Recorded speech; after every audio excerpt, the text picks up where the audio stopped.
एक महिला भक्त वृंदावन से बिहारी जी लेकर अपने घर आई और तभी बाहर से गोलू घर के अंदर आया और माँ से पूछता है कि माँ, यह कौन है?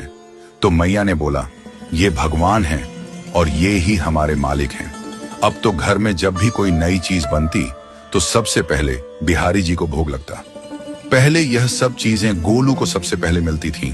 इससे गोलू बहुत छिड़ने लगा और मन ही मन ठाकुर जी को कोसने लगा। एक दिन गोलू की माँ काम पर जाते समय बोली, गोलू, यमुना जी से मटके में जल भर कर लाना। जब गोलू पानी भरने के लिए जाने लगा तो जाते जाते बिहारी जी को कहने लगा, खाने के लिए तो सबसे पहले तैयार रहते हो, लेकिन काम तो मुझे ही करना पड़ता है। अगर यहाँ रहना है तो काम करो। कहकर गोलू यमुना जी से जल भरने के लिए चल पड़ा। गोलू जब यमुना जी में जल भरने लगा तो उसने देखा कि यमुना जी के अंदर बिहारी जी विराजमान हैं और कह रहे हैं, ला गोलू, घड़ा हम भर देते हैं। गोलू उनको देखकर हैरान हो गया और बोला, नहीं नहीं, मैं अपने आप भर लूंगा। लेकिन ठाकुर जी ने उसके हाथ से घड़ा ले लिया और भरकर घर ले आए। गोलू घर आकर डर रहा था कि अगर माँ को पता लगा कि मैंने ठाकुर जी से काम करवाया है तो आज मेरी पक्की पिटाई होगी। माँ ने घर आकर बिहारी जी को गीले कपड़ों में देखा तो एकदम से हैरान हो गई और कहने लगी कि गोलू, ये जरूर तेरी शरारत है, जरूर तूने ही इन पर जल डाला है। गोलू ने अपनी माँ को समझाने का बहुत प्रयास किया, लेकिन माँ ने उसको डांट कर चुप करा दिया और ठाकुर जी के भीगे हुए वस्त्रों को बदलने लगी।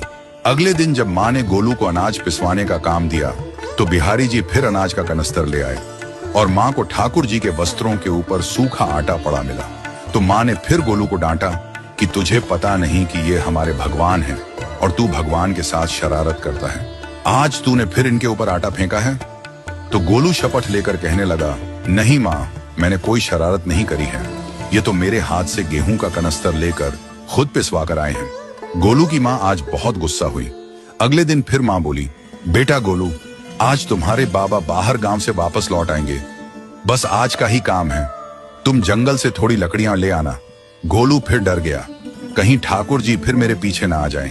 गोलू ने माँ को बोला कि मैं चला तो जाऊंगा, लेकिन बिहारी जी को समझा लो, वो मेरे पीछे ना आए।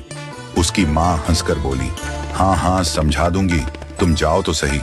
गोलू जल्दी जल्दी लकड़ियां लेने जंगल में चला गया और माँ काम पर चली गई। लेकिन उस दिन माँ काम से जल्दी वापस आ गई और देखा बिहारी जी अपनी चौकी पर विराजमान नहीं है। वह तो एकदम से घबरा गई कि कहीं गोलू की शरारत तो नहीं।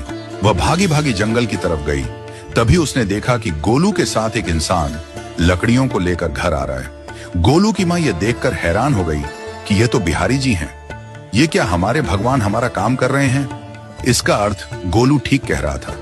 वह जल्दी जल्दी भागकर ठाकुर जी के पास गई और लकड़ियां उनके हाथ से लेते हुए उनके चरणों में गिरकर रोती हुई बोली, हे बिहारी जी, ये आप क्या कर रहे हो?